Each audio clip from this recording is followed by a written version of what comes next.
Assalamualaikum warahmatullahi wabarakatuh. Halo semuanya. Berjumpa lagi dengan saya, Sadwika Najmi Kautsari, di materi pembelajaran kimia. Kali ini kita akan membahas mengenai perbedaan asam kuat dan asam lemah, serta basa kuat dan basa lemah. Sebelum kita masuk ke videonya, jangan lupa like dan subscribe dulu channel SNKpedia ya. Terima kasih. Oke, kita langsung masuk ke materinya. Yang pertama kita bahas adalah mengenai asam kuat. Nah, senyawa asam kuat ini secara umum diartikan sebagai senyawa asam yang ketika dilarutkan dalam air maka akan terionisasi sempurna. Terionisasi ini maksudnya apa? Maksudnya yaitu adalah terurai menjadi ion-ionnya, di mana nilai alfanya 100% atau 1. Nah, untuk asam kuat ini nilai Ka-nya, tetapan ionisasi asam, sangat besar ya. Contoh senyawa asam kuat yaitu adalah HCl, asam klorida. Ketika HCl ini terurai menjadi ion-ionnya, maka akan menjadi kation H+ dan anion Cl-.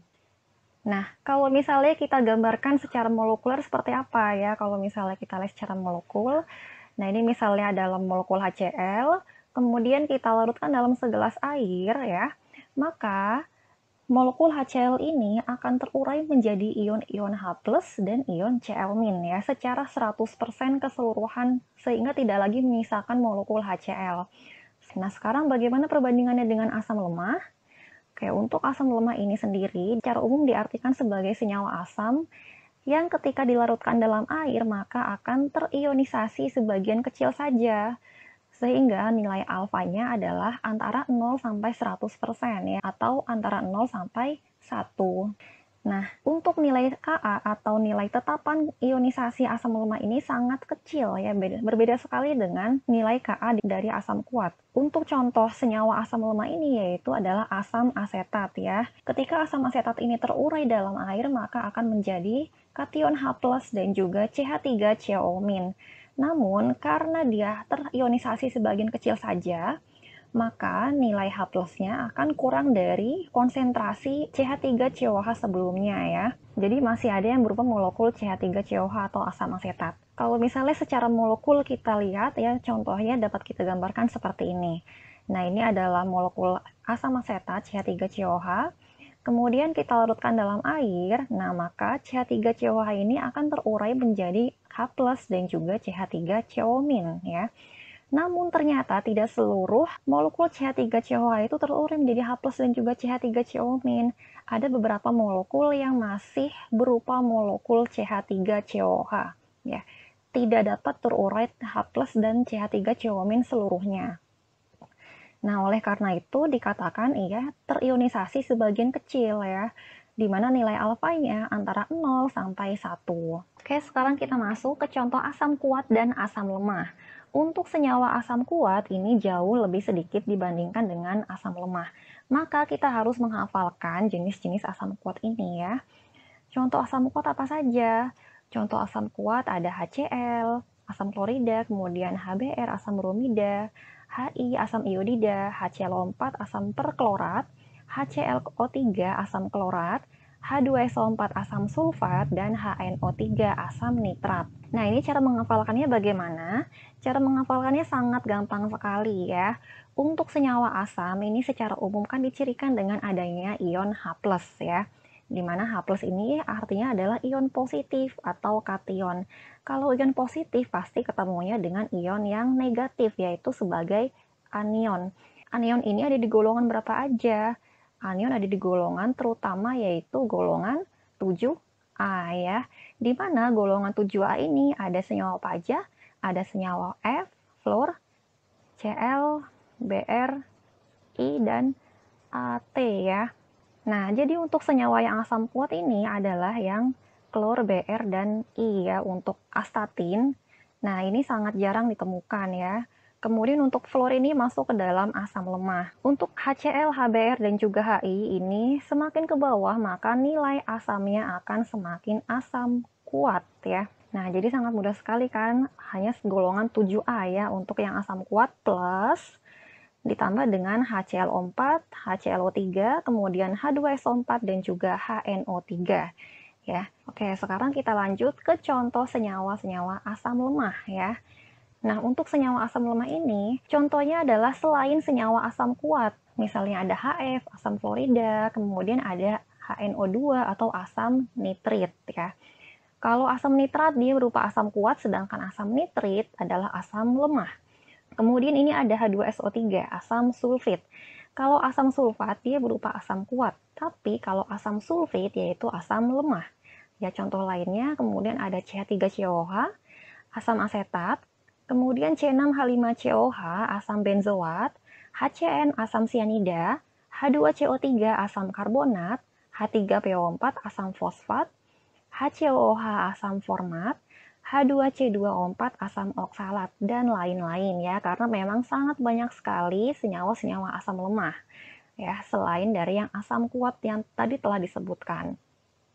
Oke, jadi sangat mudah ya cara menghafalkannya. Kita hanya hafalkan saja senyawa yang asam kuat. Nanti untuk senyawa yang asam lemah, tinggal selain senyawa asam kuat tersebut. Oke, bisa ya? Oke, pasti bisa. Oke, sekarang kita lanjut ke senyawa-senyawa basa ya. Untuk senyawa basa kuat ini secara umum diartikan sebagai senyawa basa yang ketika dilarutkan dalam air maka akan terionisasi sempurna ya. Jadi memang untuk yang kuat-kuat ini terionisasi sempurna ya, nilai alfanya 100% atau 1. Kemudian kalau Ka ada namanya tetapan ionisasi asam atau Ka. Nah, untuk basa kuat atau basa ini ada nilai tetapan ionisasi basa atau Kb. Untuk basa kuat, nilai Kb-nya sangat besar ya. Contoh senyawa basa kuat adalah natrium hidroksida, NaOH. Di mana ketika NaOH ini dilarutkan dalam air, maka akan terion menjadi ion Na+ dan juga ion OH- ya. Ketika konsentrasi NaOH-nya 0,1 molar, maka konsentrasi OH- pun 0,1 molar juga karena terion sempurna. Oke, secara molekul dapat kita gambarkan seperti ini ya. Misalnya ini adalah molekul NaOH, kemudian kita larutkan dalam air, sehingga NaOH ini akan terurai menjadi ion Na+ dan OH- secara 100% keseluruhan, sehingga tidak ada lagi molekul NaOH. Nah, sekarang bagaimana bedanya dengan senyawa basa lemah? Untuk senyawa basa lemah, ini merupakan senyawa basa yang ketika dilarutkan dalam air, maka akan terionisasi sebagian kecil saja ya. Nilai alfanya antara 0 sampai 1. Nah, untuk nilai tetapan ionisasi basanya pun sangat kecil sekali gitu. Contoh senyawa basa lemah ini adalah NH4OH atau amonium hidroksida.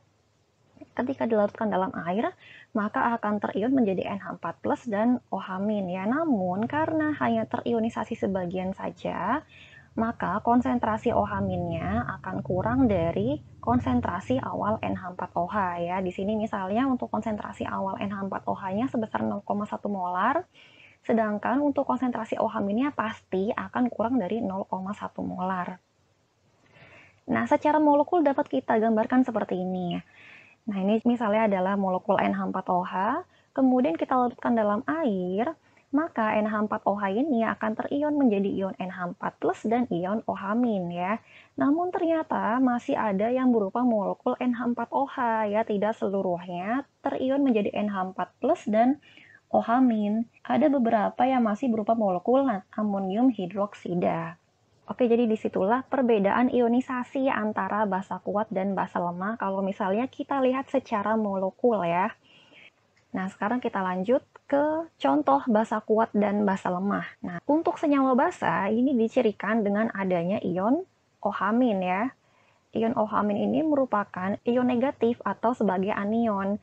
Kalau ion negatif pasti bertemunya dengan kation atau ion yang positif. Nah, untuk ion positif ini di tabel periodik unsur yang dapat membentuk kation atau ion positif ada di golongan berapa aja?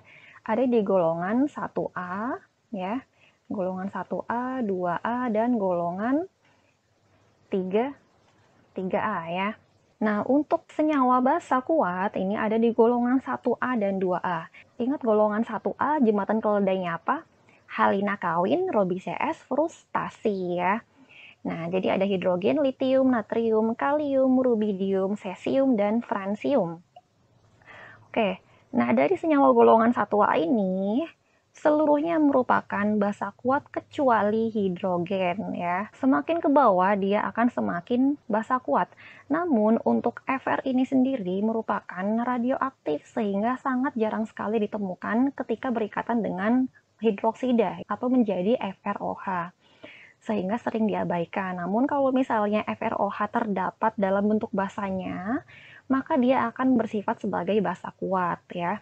Namun karena radioaktif dan waktu paruhnya hanya sedikit, maka ini sangat jarang sekali ditemukan dalam bentuk basanya. Jadi untuk senyawa basa kuat itu ada LiOH ya, lithium hidroksida, kemudian natrium hidroksida, kalium hidroksida, rubidium hidroksida, dan cesium hidroksida. Semakin ke bawah dalam tabel periodik unsur, maka sifatnya akan semakin basa kuat ya. Jadi di golongan 1A ini, basa kuat yang sifatnya paling lemah adalah LiOH.